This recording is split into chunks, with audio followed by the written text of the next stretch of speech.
ये कहानी शुरू होती है लगभग हजारों साल पहले। उस जमाने में एक शख्स था जिसका नाम था जू वेनवू।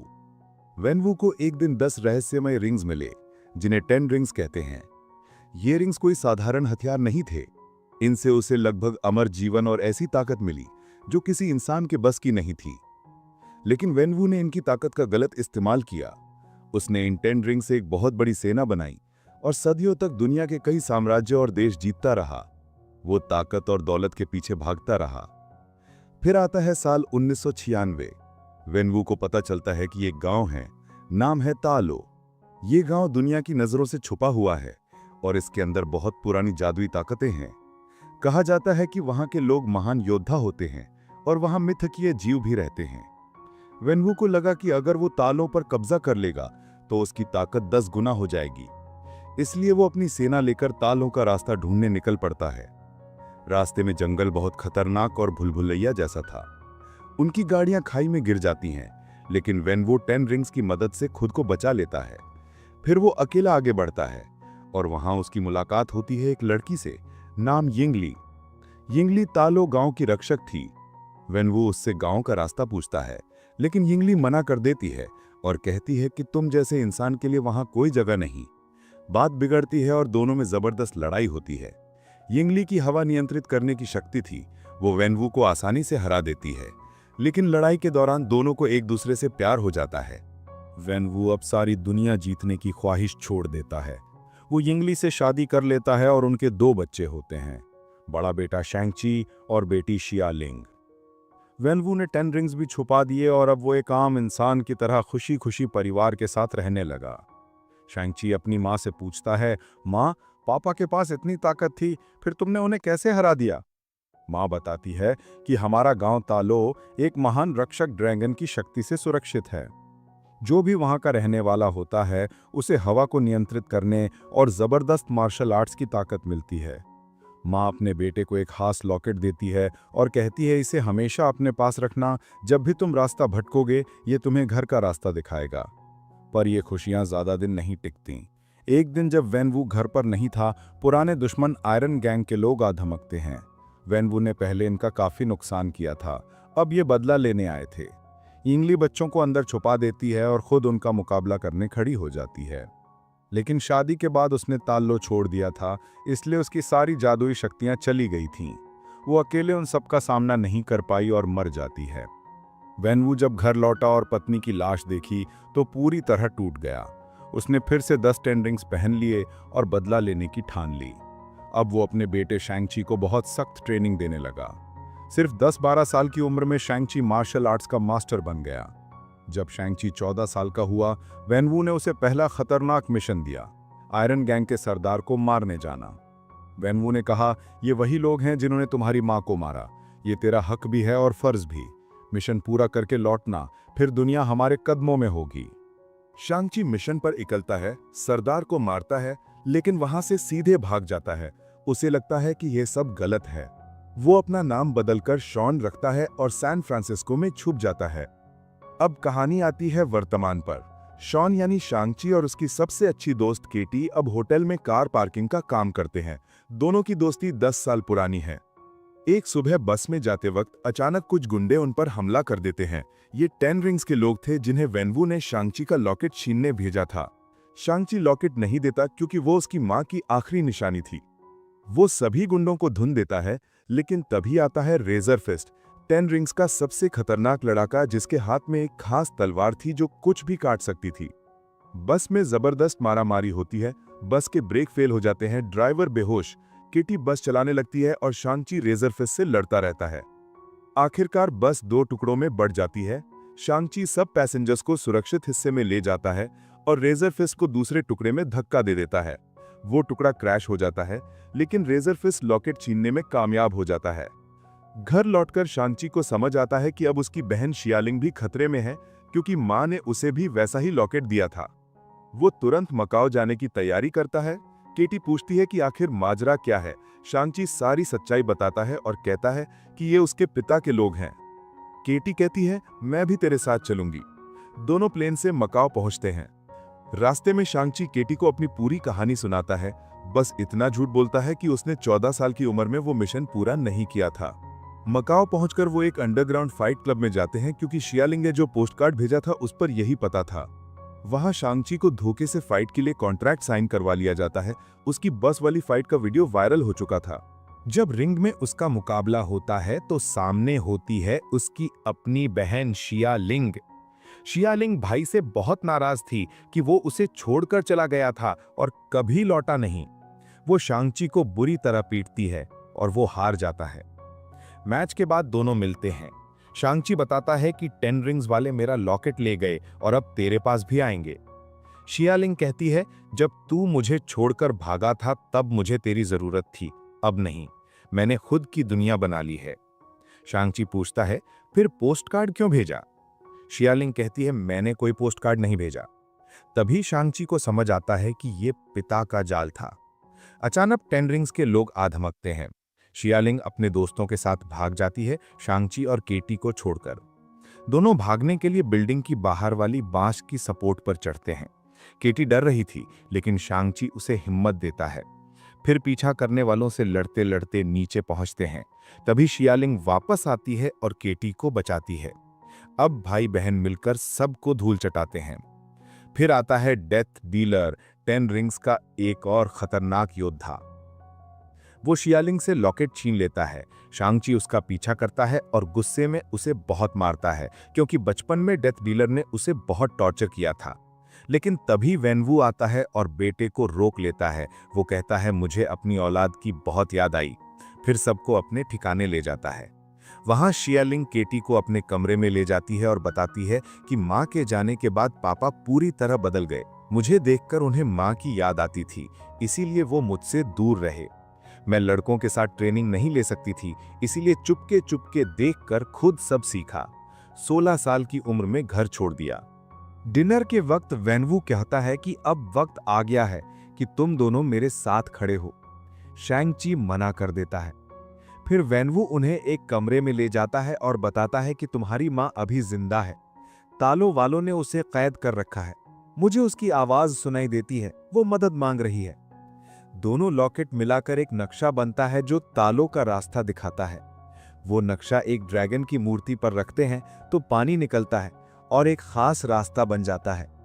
वेनवू कहता है कि साल में सिर्फ एक दिन किंगमिंग फेस्टिवल पर वो रास्ता खुलता है और अब सिर्फ 3 दिन बाकी हैं। वो अपनी पूरी सेना को तैयार करता है कि हम यिंगली को छोड़ा कर लाएंगे। अगर तालों वाले रोकें तो पूरा गांव जला देंगे। शांगची और शियालिंग को ये बातें गलत लगती हैं। वो बहस करते हैं तो वेनवू गुस्से में उन पर हमला कर देता है और जेल में बंद करवा देता है। जेल में उन्हें एक अजीब आदमी मिलता है, ट्रेवर स्लेटरी, जो पहले मैंडरिन के नाम से आतंकवादी बना था, और एक बिना सिर वाला पंख वाला जादुई जीव मॉरिस। मॉरिस तालों का जीव है जो वेनवू ने चुराया था। वो शांगची को पहचानता है और तालों का सुरक्षित रास्ता जानता है। वो उन्हें अभी भी ले जा सकता है। शियालिंग जेल के अंदर एक गुप्त सुरंग ढूंढ लेती है। चारों यानी शांगची, शियालिंग, केटी और ट्रेवर मॉरिस उस सुरंग से भागते हैं। बाहर 10 रिंग्स के सैनिक उन्हें रोकते हैं, लेकिन वो सबको मारकर एक गाड़ी छीन लेते हैं और जंगल की तरफ भाग निकलते हैं। सुबह तक वो उस रहस्यमयी जंगल के किनारे पर पहुंच जाते हैं जहां तालों का रास्ता है। सुबह हो चुकी थी। चारों यानी शांगची, शियालिंग, केटी और ट्रेवर मॉरिस के साथ उस रहस्यमयी जंगल के अंदर थे। मॉरिस बिना सिर का वो पंख वाला जीव ही उनका गाइड था। वो बार बार रास्ता बदलता रहता था क्योंकि जंगल खुद ही रास्ते बदलता रहता था। आखिरकार वो एक बड़े झरने तक पहुंचे। जैसे ही वो झरने के पानी के पीछे गए, पूरा पानी एकदम से जम गया और एक सीधा रास्ता बन गया। उस रास्ते से वो सीधे तालो गांव में पहुंच गए। वहां का नजारा देखते ही बनता था। हर तरफ जादुई जीव, उड़ते हुए ड्रैगन जैसे प्राणी, खूबसूरत पहाड़ और पुरानी इमारतें। लेकिन जैसे ही गांव वालों ने उन्हें देखा, सबने हथियार निकाल लिए। शांगची ने अपना परिचय देने की कोशिश की कि मैं यिंगली का बेटा हूं, लेकिन किसी ने बात नहीं सुनी और हमला कर दिया। तभी वहां यिंगली की छोटी बहन यिंग नान आ गईं। उन्होंने सबको रोका और शांगची और शियालिंग को गले लगा लिया। बोली, मैं तुम्हारी मौसी हूं। तुम्हारी मां ने तुम्हारे बारे में बहुत बताया था। शांगची ने जल्दी जल्दी बताया कि हमारे पापा पूरी फौज लेकर 3 दिन बाद यहां आएंगे और गांव तबाह कर देंगे। नान उन्हें नदी किनारे ले गईं और सच्चाई बताई। हम तालों के लोग एक बहुत बड़े काले दरवाजे के रखवाले हैं। उस दरवाजे के पीछे भयानक राक्षस कैद हैं जो हजारों साल पहले हमारी दुनिया को बर्बाद कर चुके थे। तुम्हारे पापा को लगता है कि यिंगली उसी दरवाजे के पीछे कैद है क्योंकि उन्हें उसकी आवाज सुनाई दे रही है। फिर नान ने तालों का पूरा इतिहास बताया। हजारों साल पहले तालों में सब खुशहाल थे, लेकिन एक शैतानी राक्षस आया जिसका नाम था ड्वेलर इन डार्कनेस। उसके साथ आत्मा चुराने वाले राक्षसों की पूरी फौज थी। वो हर इंसान की आत्मा चूस लेते थे और जितनी आत्माएं चूसते उतनी ताकत बढ़ती जाती। पहले उसने तालों को तबाह किया, फिर हमारी दुनिया को बचाने के लिए महान रक्षक ड्रैगन ने आकर उस राक्षस और उसकी पूरी फौज को उस काले दरवाजे के पीछे कैद कर दिया। तब से हम उस दरवाजे की रक्षा कर रहे हैं। नान ने कहा, तुम्हारे पापा अकेले नहीं हैं। सदियों से कई लोग उस दरवाजे को खोलना चाहते रहे। सबको अपने किसी प्यारे की आवाज सुनाई देती थी। दरअसल वो आवाजें ड्वेलर इन डार्कनेस की होती हैं। वो 10 रिंग्स की ताकत को पहचानता है और उसी से आजाद होना चाहता है। तुम्हारी माँ की आवाज में वो तुम्हारे पापा को बुला रहा है। फिर नान उन्हें अपने पूर्वजों के हॉल में ले गईं। वहां 2 खास ड्रैगन स्केल वाले सूट तैयार थे। नान ने कहा, तुम्हारी माँ जानती थी कि तुम एक दिन यहां आओगे। ये सूट तुम्हारे लिए ही बनवाए थे। तुम अकेले नहीं हो, तुम इस परिवार के हो। सब ने ट्रेनिंग शुरू कर दी। केटी ने भी तीर कमान चलाना सीख लिया। शांगची ने अपनी मौसी से माँ की खास टेक्निक सीखी, हवा को कंट्रोल करने की वो पुरानी शैली। दूसरी तरफ वेनवू अपनी पूरी सेना को तैयार कर रहा था। सुबह होते ही वो तालों का रास्ता खुलने का इंतजार कर रहे थे। शांगची बहुत परेशान था। उसे बचपन की बातें याद आ रही थी। वो केटी से कहता है, मैंने तुमसे झूठ बोला था कि मैंने उस मिशन को पूरा नहीं किया। सच ये है कि मैंने उन सबको मार डाला था। मैं सोचता था नाम बदल लूंगा तो सब भूल जाऊंगा, लेकिन माँ अगर जिंदा होती तो मुझसे नफरत करती। केटी उसे समझाती है कि तुम्हारी कोई गलती नहीं, तुम 7 साल की उम्र से किलर बनाए जा रहे थे। शांगची कहता है, पापा ही माँ की मौत के जिम्मेदार है। अब वो माँ का घर बर्बाद करने आ रहे हैं। इस बार मैं उन्हें खत्म कर दूंगा। अगली सुबह युद्ध शुरू हो गया। वेनवू अपनी पूरी 10 रिंग्स आर्मी लेकर आ धमका। उसने शांगची को देखकर कहा, तुम उन्हीं की तरफ हो गए जिन्होंने तुम्हारी मां को कैद किया। नान ने समझाया कि वो राक्षस तुम्हें धोखा दे रहा है, लेकिन वेनवू नहीं माना और हमला बोल दिया। वेनवू दरवाजे की तरफ बढ़ने लगा। शांगची उसे रोकने गया। पिता पुत्र में भयानक लड़ाई हुई। वेनवू ने ताना मारा, तू जिंदगी भर मुझसे डरता रहा। जब तेरी मां मरी थी तब भी तू कुछ नहीं कर पाया था। शांगची ने जवाब दिया, मां के बाद हमें आपकी जरूरत थी, लेकिन आपने 10 रिंग्स चुने। क्या मां सच में आपके पास लौटने चाहेंगी? ये सुनकर वेनवू गुस्से में सारी 10 रिंग्स से हमला कर दिया। शांगची पानी में दूर जा गिरा। वेनवू ने दरवाजा तोड़ना शुरू किया। दरवाजे में दरार पड़ी और आत्मा चूसने वाले राक्षस बाहर निकलने लगे। शियालिंग चिल्लाई, अगर हम साथ नहीं लड़े तो सब मर जाएंगे। पहले तो 10 रिंग्स वाले नहीं माने, लेकिन जब आत्मा चूसने वालों ने डेथ डीलर की आत्मा चूस ली और रेजर फिस्ट पर हमला किया, तब सब समझ गए कि सिर्फ तालों के ड्रैगन स्केल हथियार ही काम करेंगे। रेजर फिस्ट भी तालों वालों के साथ हो गया। पानी में डूबते शांगची को मां की आवाज सुनाई दी, डरो मत, तुम मेरे और तुम्हारे पापा की अच्छाई का हिस्सा हो। अचानक महान रक्षक ड्रैगन पानी से निकला और शांगची को अपनी पीठ पर बिठा लिया। शांगची ड्रैगन पर सवार होकर बाहर आया। नैन ने कहा, अपने पापा को रोको। शांगची वेनवू से फिर लड़ा। मां की सिखाई टेक्निक से उसने 5 10 रिंग्स अपने कंट्रोल में ले लीं। अब 5 उसके पास, 5 वेनवू के पास। फिर शांगची ने बाकी 5 भी छीन लीं, लेकिन उसने पापा पर हमला नहीं किया। बोला, काश मां सच में होती। तभी दरवाजा पूरी तरह टूट गया और भयानक ड्वेलर इन डार्कनेस बाहर आ गया। उसने वेनवू को पकड़ लिया और आत्मा चूसने लगा। आखिरी पल में वेनवू को सच्चाई समझ आई। उसने सारी 10 रिंग्स शांगची को दे दी और खुद राक्षस का शिकार हो गया। राक्षस ने शियालिंग को भी पकड़ लिया। शांगची ने उसका हाथ थाम लिया।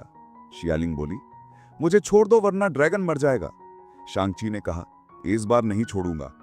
राक्षस ने बहुत सारी आत्माएं चुराकर अपनी ताकत बढ़ा ली और ड्रैगन को भी पकड़ लिया। ग्वांगबू, तालों का योद्धा, केटी से बोले, अब सिर्फ उसके गले पर वार करना होगा। लेकिन ग्वांगबू की आत्मा चूस ली गई। केटी के पास सिर्फ एक तीर बचा था। उसने एक दिन पहले ही तीर चलाना सीखा था। फिर भी उसने निशाना लगाया और बिल्कुल सही जगह मारा। ड्रैगन बच गया। ड्रैगन ने राक्षस को पानी में खींच लिया। शांगची 10 रिंग्स लेकर राक्षस के सीने पर चढ़ गया और सारी 10 रिंग्स को एक साथ उसके गले में घुसेड़ दिया। 10 रिंग्स की ताकत से राक्षस का काम तमाम हो गया। सारे आत्मा चूसने वाले भी मर गए। ड्रैगन शांगची और शियालिंग को किनारे पर ले आया। रात को सबने उन बहादुरों को श्रद्धांजलि दी जिन्होंने अपनी जान दी थी। महान ड्रैगन फिर आसमान में लौट गया। कुछ दिन बाद शांगची और केटी सैन फ्रांसिस्को वापस आ गए। दोस्तों को पूरी कहानी सुना रहे थे, लेकिन किसी को यकीन नहीं हो रहा था। तभी वोंग आया, वही डॉक्टर स्ट्रेंज वाला जादूगर, और शांगची से पूछा, 10 रिंग्स अभी भी तेरे पास है ना? शांगची ने हाँ कहा और दोनों वोंग के साथ चले गए। दोस्तों, ये थी शांगची की पूरी कहानी। अगर वीडियो पसंद आया तो लाइक ठोक दो, चैनल सब्सक्राइब कर लो, बेल आइकन दबा दो ताकि अगली फिल्म की कहानी सबसे पहले तुम तक पहुंचे। मिलते हैं अगले वीडियो में, तब तक टेक केयर, जय हिंद।